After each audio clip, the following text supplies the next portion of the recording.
Taste the Daily.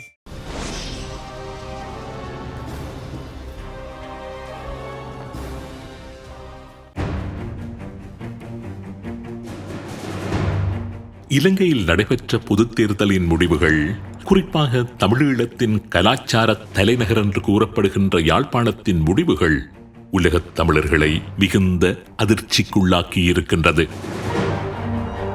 Tamil மக்களுக்கு இழைக்கப்பட்ட அத்தனை இன்னல்களினதும் பங்காளிகளாக அடையாளப்படுத்தப்பட்ட ஜேவிபி தலைமையிலான தேசிய மக்கள் சக்தி யாழ்ப்பாணத்தில் 3 ஆசனங்களை கைப்பற்றி பெருவெற்றியீட்டியிருக்கின்றது. கடத்தினுள் இறங்கி வரும் 3 மாதங்கள் மாத்திரமே அரசியல் செய்தவரும், தேர்தல் காலப்பகுதியில் அதிக சர்ச்சைகளுக்கு உள்ளாகியிருந்தவருமான வைத்தியர் அர்ஜுனாவை வெல்ல வைத்து அழகு பார்த்திருக்கின்றார்கள் யாழ்ப்பாண தமிழ் மக்கள். இலங்கை சுதந்திரம் அடைந்து அடுத்த வருடமே ஆரம்பிக்கப்பட்டு கடந்த 75 வருடங்களாக தமிழ் மக்களது தேசிய விடுதலைக்காக அளப்பரிய அர்ப்பணிப்புகளை செய்திருந்த தமிழரசுக் கட்சியை கிட்டத்தட்ட மண்கவ்வ வைத்திருக்கின்றார்கள் யாழ் மக்கள். தமிழ் இன விடுதலைக்காக வென்று ஆயுதம் ஏந்தி போராடி பின்னர் அரசியல் நீரோட்டத்தில் இணைந்து கொண்ட அத்தனை அமைப்புகளையும் யாழ்ப்பாணத்தில் இருந்த இடம் தெரியாமல் வேரோடு பிடுங்கி எறிந்து விட்டிருக்கின்றார்கள் தமிழர்கள். தேர்தல் முடிவுகள் வெளியாகும் அந்த கணம் வரை யாருமே எதிர்பார்க்காத முடிவுகள்.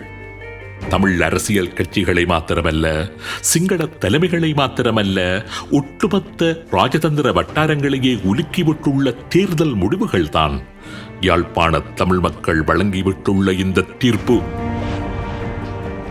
தமிழ் தேசியத்தை விட்டு யாழ் தமிழர்கள் அந்நியப்பட்டு விட்டார்கள் என்கின்ற விமர்சனங்கள் ஒரு பக்கம், அனுர அலையில் யாழ் சமூகமும் அடைத்துச் செல்லப்பட்டு விட்டது என்கின்ற கவலை மறுபக்கம், நன்றி கட்டவர்கள், பச்சோந்திகள், தருணம் தப்பிகள், சுயநலவாதிகள், இப்படியான வசைப்பாடல்களினால் சமூக ஊடகங்கள் மூச்சு திணறிக் கொண்டிருக்கின்ற இந்த நேரத்தில் ஒரு புத்திஜீவி சமூகம் என்று அழைக்கப்படுகின்ற யாழ் தமிழ் மக்கள் ஏன் இப்படியான ஒரு முடிவினை எடுத்தார்கள் என்று பார்ப்பது காலத்தின் ஒரு மிகப்பெரிய தேவையாக இருக்கின்றது.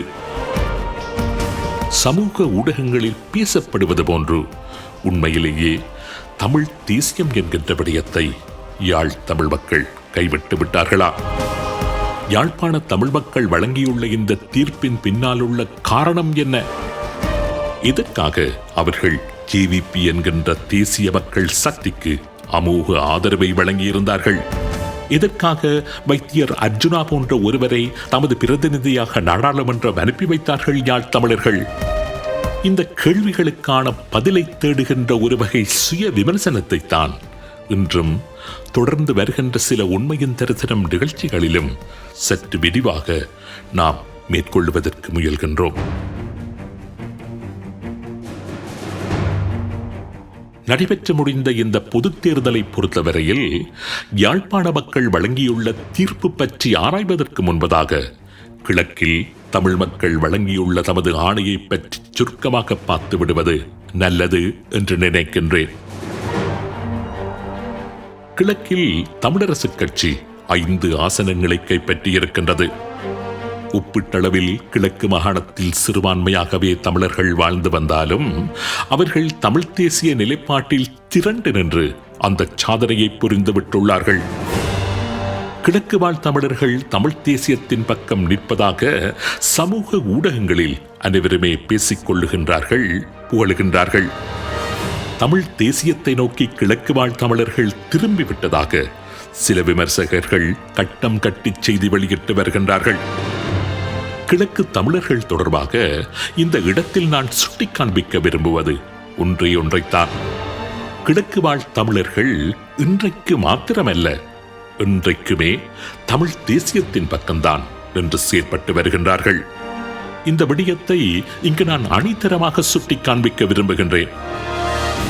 கிழக்கு வாழ் தமிழர்களைப் போல ஸ்ரீலங்கா பேரினவாத அரசாங்கங்களினால் கூறு போடப்பட்ட தரப்பு இலங்கையில் வேறு எதுவுமே இருக்க முடியாது.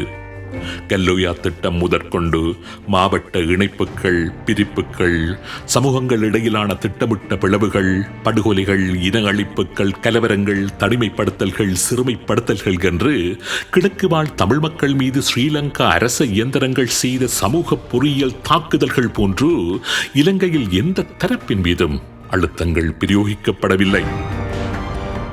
ஆனால் கடந்த 75 வருட சுதந்திர இலங்கை வரலாற்றில் கிழக்கு வாழ் தமிழர்கள் இன்றைக்குமே தமிழ் தேசியத்தை விட்டு விலகிச் செல்லவே இல்லை. தமிழ் தேசியத்தை விட்டு அவர்கள் கொஞ்சம் கூட நகரவில்லை. வாக்கு அரசியலில் இன்றைக்குமே தமிழ் தேசியத்தின் பக்கம் நின்ற தலைவர்களைத்தான் கிழக்கு தமிழர்கள் தமது பிரதிநிதிகளாக நாடாளுமன்றம் அனுப்பி வைத்திருந்தார்கள். எதிரிகள் என்னதான் தந்திரங்கள் செய்தாலும், சோஷியல் என்ஜினியரிங் என்கின்ற சமூக பிளவுகளை திட்டமிட்டு அரங்கேற்றினாலும் கிழக்கு தேர்தல் தொகுதிகளில் தமிழ் தேசியத்துடன் நிற்கும் பிரதிநிதிகளைத்தான் அவர்கள் நாடாளுமன்றம் அனுப்பி வைத்தார்கள். நாடாளுமன்றம் சென்ற பின்னர் சில பிரதிநிதிகள் வேண்டுமானால் கொள்கை தடுமாறியிருக்கலாம். ஆனால் கிழக்கு தமிழர்கள் இன்றைக்குமே தமது தேசிய கொள்கையில் தடுமாறவே இல்லை. ஒரு சந்தர்ப்பத்தில் தமிழ் இளைஞர்கள் ஆயுதமேந்தி போராட ஒன்று திரண்ட போது அந்த போராட்டத்திற்கான அடிப்படை தேவைகளாக கருதப்பட்ட தரப்படுத்தல் முறைமையோ அல்லது தனிச்சிங்களம் என்ற திணிப்போ கிழக்கு வாழ் தமிழ் இளைஞர்களுக்கு ஒரு பாரிய நெருடலாக இருக்கவே இல்லை. அந்த நேரத்தில் அப்படியிருந்தும் தேசியம் என்கின்ற தளத்தில் நின்று சுயநலம் இல்லாமல் போராடியவர்கள்தான் கிழக்கு தமிழ் இளைஞர்கள். இன்னும் கூறப்போனால் ஸ்ரீலங்கா அரசாங்கம் அறிமுகப்படுத்திய தரப்படுத்தலினால் தென்னிலங்கை இளைஞர்களை விட அதிகம் நன்மை அடையக்கூடிய அனுகூலம் கிழக்கு தமிழ் இளைஞர்களுக்கே இருந்தது. ஒப்பீட்டளவில் கல்வியில் பின்தங்கிய நிலையில் இருந்த கிழக்கு தமிழ் இளைஞர்கள் பல்கலைக்கழகம் செல்வதற்கு அதிக வாய்ப்பினை ஏற்படுத்தியிருந்த ஒரு வரப்பிரசாதமாகத்தான் தரப்படுத்தல் முறைமை உண்மையிலேயே அமைந்திருந்தது கிழக்கு இளைஞர்களுக்கு. ஆனால் ஒரு தேசமாக, ஒரு இனமாக தமிழ் தேசியம் என்கின்ற பாதையில் திரண்டு இணைந்து போராடி பல ஆயிரம் உயிர்களை அர்ப்பணித்தவர்கள்தான் கிழக்கு தமிழர்கள். 2004 ஏற்பட்ட கரோனாவின் பிளவு கிழக்கு மக்களை தமிழ் தேசியத்தில் இருந்து அந்நியப்படுத்தி அடையாளமிடுவதற்கு சிலர் காண்பிக்கின்ற ஒரு உதாரணமாக அண்மை காலமாக இருந்து வருகின்றது. கருணா என்கின்ற தனி மனிதன் தன்னுடைய தவறுகளை மறைப்பதற்காக தனது கைகளில் எடுத்த ஒரு ஆயுதம்தான் கிழக்கு பிரதேசவாதமே தவிர, கருணாவின் பிரிவின் போது கிழக்கு போராளிகளும் சரி, கிழக்கு தமிழர்களும் சரி, ஒரு தேசமாக திரண்டு தமிழ் தேசியத்தின் பக்கம்தான் இருந்தார்கள் என்பதை பலர் இலகுவாகவே மறந்துவிட்டுள்ளார்கள். கருணா துரோகம் இழைத்ததை பேசும் பல ஊடகங்கள் கருணாவின் துரோகத்தை முறியடித்த கிழக்கு தமிழ் மக்கள் பற்றி பேசுவதே இல்லை. கருணாவின் துரோகத்தால் தமது மாவட்டத்திற்கு பூசப்பட்ட அந்த துரோக கரையை நீக்குவதற்காக தமது இன்னுயிர்களை அர்ப்பணித்த கிழக்கு இளைஞர்களின் அந்த ஒப்பற்ற தியாகங்களை பெரிதாக யாரும் கொண்டாடுவது இல்லை. கருணாவின் துரோகத்தை முறியடித்தது முன்னர் அவருடன் கூட இருந்த கிழக்கு படையணிகள் தான் என்கின்ற உண்மையை பலரும் முற்றாகவே மறந்துவிட்டார்கள் அல்லது மறைத்து விட்டார்கள். கருணா பிரிந்ததாக அறிவித்து ஒரு வாரத்தில் அந்த காலகட்டத்தில் கிழக்கில் கருணாவின் கட்டளையின் கீழ் இருந்த 30 பிரதான தளபதிகளும் பொறுப்பாளர்களும் கருணாவை விட்டு பிரிந்து உயிரை கைகளில் பிடித்தபடி வன்னி சென்று வடக்கு கிழக்கு இணைந்த தமது தேசிய நிலைப்பாட்டை, விசுவாசத்தை வெளிப்படுத்தி இருந்தார்கள். அடுத்த நாள் தனது திருமணம் நடைபெறும் என்று நிச்சயிக்கப்பட்ட நிலையில் கௌசல்யன் என்கின்ற வட்டக்கிழப்பு அரசியல் துறை பொறுப்பாளர் தனது மனைவியையும் விட்டுவிட்டு வன்னிக்கு சென்று தனது தேசியத்தை நிலைநிறுத்தியது மாத்திரமல்ல, அந்த செயலுக்காக அடுத்த சில மாதங்களில் தனது உயிரையும் கூட அர்ப்பணித்திருந்தார். முறிஞ்சான் மாமா என்கின்ற ஒரு தளபதி ஜான்சன் மோட்டார் படையணிக்கு பொறுப்பாக இருந்தவர். கனடாவிடம் இருந்து மட்டக்கிழப்பை மீட்பதற்காக வெறிகள் 6 வழியாக வன்னியில் இருந்து வந்து கொண்டிருந்த படையணிகளை சிதறடிப்பதற்கான கட்டளை பிறப்பிக்கப்பட்டு ஏராளமான மோட்டார்கள், எறிகணை செலுத்திகளுடன் வெறிகளாற்றின் இந்த கரையில் அவர் கருணாவினால் நிலைநிறுத்தி வைக்கப்பட்டிருந்தார். வன்னியில் இருந்து வந்த படையணிகள் வெறிகளாற்றில் கரையிறங்கிய போது ஒரு எறிகணையை கூட அவர்களை நோக்கி செலுத்தாமல் அத்தனை எறிகணை செலுத்திகளையும் கவனமாக பாதுகாத்து கிழக்கிற்கு வருகை தந்த படையணிகளிடம் ஒப்படைத்து தனது தேசிய விசுவாசத்தை நிலைநிறுத்தியிருந்தார். அவரின் அந்த செயலுக்காக சில மாதங்களிலேயே துரத்தி அவர் வேட்டையாடப்பட்டு கொடூரமாக கொல்லப்பட்டார். கிழக்கு மக்களின் தமிழ் தேசிய நிலைப்பாட்டையும் உறுதிப்பாட்டையும் கூறக்கூடிய இதுபோன்ற 1000 கதைகள் இருக்கின்றன வரலாற்றில். ஆனால் இவற்றை பேசுவதற்கு யாரும் இல்லை. அப்படி பேசினால் கேட்பதற்கும் யாரும் முன்வருவது இல்லை. தமிழ் தேசியம் என்பது தமிழ் மக்கள் ஒரு தேசமாக திரண்டு நிற்பது. அதுதான் தமிழ் தேசியம். தமிழ் இனமாக, தமிழ் மொழியாக, தமிழ் நிலமாக, தமிழ் உணர்வாக, தமிழ் கலாச்சாரமாக ஒன்றாக திரண்டு நிற்பது. என்ன இன்னல்கள் வந்தாலும், எப்படியான சவால்கள் வந்து திக்குமுக்காட வைத்தாலும் துவண்டு போகாமல் திரண்டு நிற்பது. அதுதான் தமிழ் தேசியம். கிழக்கு வாழ் தமிழ் மக்கள் அதனை தமது வரலாறு முழுவதிலுமே உறுதியாக்கச் செய்து வருகின்றார்கள். இன்றைக்குமே அவர்கள் தமது தமிழ் தேசிய நிலைப்பாட்டில் இருந்து விலகியதே இல்லை. அப்படி இருக்க இந்த தேர்தலில் மாத்திரம்தான் கிழக்கு தமிழர்கள் தமிழ் தேசிய உறுதிப்பாட்டில் நிற்பதாக அடையாளப்படுத்த முனைவது முற்றிலுமே தவறான ஒரு கருதுகோள்.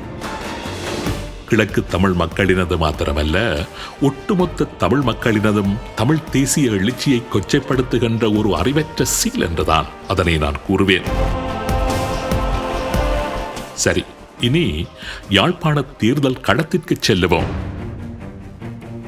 நடைபெற்று முடிந்த இந்த பொது தேர்தலில் யாழ்ப்பாண தமிழ் மக்கள் வழங்கியுள்ள தீர்ப்பின் பின்னால் உள்ள காரணம் என்ன? இதற்காக அவர்கள் ஜேவிபி என்கின்ற தேசிய மக்கள் சக்திக்கு அமோக ஆதரவை வழங்கியிருந்தார்கள். இதற்காக வைத்தியர் அர்ஜுனா போன்ற வெறும் 2 மாதங்கள் மாத்திரமே தமிழ் மக்கள் மத்தியில் அரசியல் செய்த ஒருவரை தமது பிரதிநிதியாக நாடாளுமன்றம் அனுப்பி வைத்தார்கள். சமூக ஊடகங்களில் பேசப்படுவது போன்று உண்மையிலேயே தமிழ் தேசியம் என்கின்ற விடயத்தை யாழ் தமிழர்கள் கைவிட்டு விட்டார்களா? தமிழ் தேசியத்தில் இருந்து அவர்கள் அந்நியப்பட்டு நிற்கின்றார்களா? என்னை கேட்டால் யாழ் தமிழர்கள் தமது கொள்கையில் முன்னர் போலவே உறுதியாக இருக்கின்றார்கள் என்றுதான் நான் கூறுவேன். இன்னும் குறிப்பாக கூறுவதானால், யாழ் மக்கள் தமது தமிழ் தேசிய பாய்ச்சலுக்கான ஒரு பாரிய தளத்தை இந்த தேர்தலில் தயார்படுத்தி இருக்கின்றார்கள் என்றுதான் கூறுவேன். இந்த தேர்தலில் யாழ்ப்பாண தமிழ் மக்கள் ஒரு மாபெரும் சுத்திகரிப்பை தமது அரசியலுக்குள் செய்திருக்கின்றார்கள். தமது அரசியல் களத்தில் பாரியதொரு களையெடுப்பை மேற்கொண்டு தமிழ் சமூகத்தில் வேரூண்டி இருந்த அத்தனை விஷச் செடிகளையும் பிடுங்கி எறிந்திருக்கின்றார்கள். தமிழ் தேசிய முகமூடி அணிந்தபடி தமது அரசியலை மலடாக்கிக் கொண்டிருந்த அத்தனை பீடைகளையும் முற்றாக ஒழித்துவிட்டிருக்கின்றார்கள். யாழ் மக்களின் தலைவர்கள் என்று கூறிக்கொண்டு யார் யார் எல்லாம் அவர்களது தமிழ் தேசிய திரட்சியை பலவீனப்படுத்திக் கொண்டிருந்தார்களோ, தமிழ் மக்கள் ஒரு தேசமாக திரள்வதற்கு எவரெவரெல்லாம் நகர்த்த முடியாத தடைக்கற்களாக இருந்து வந்தார்களோ, அத்தனை பிறகிருதிகளையும் துடைத்தறிந்துள்ளார்கள் யாழ்ப்பாண தமிழ் மக்கள். அந்த மாபெரும் தேசிய பணியை அந்த மக்கள் எப்படி செய்தார்கள் என்பதுதான் வரலாறு. தமிழ் மக்களின் அந்த வரலாற்று முன்னகர்வை அடுத்த உண்மையின் தரிசனம் நிகழ்ச்சியில் விரிவாக நாம் ஆராய இருக்கின்றோம். யாழ்ப்பாணத்தில் ஜேவிபி மற்றும் வைத்தியர் அர்ஜுனாவின் வெற்றிகளுக்கு சுமந்திரனும் சுரேஷ் பிரேமச்சந்திரனும் மாவை சேனாதிராஜா போன்றவர்களும் எப்படி காரணமாக இருந்தார்கள் என்கின்ற அரசியல் சமன்பாடுகளை அடுத்த உண்மையின் தரிசனம் நிகழ்ச்சியில் விரிவாக பார்ப்போம்.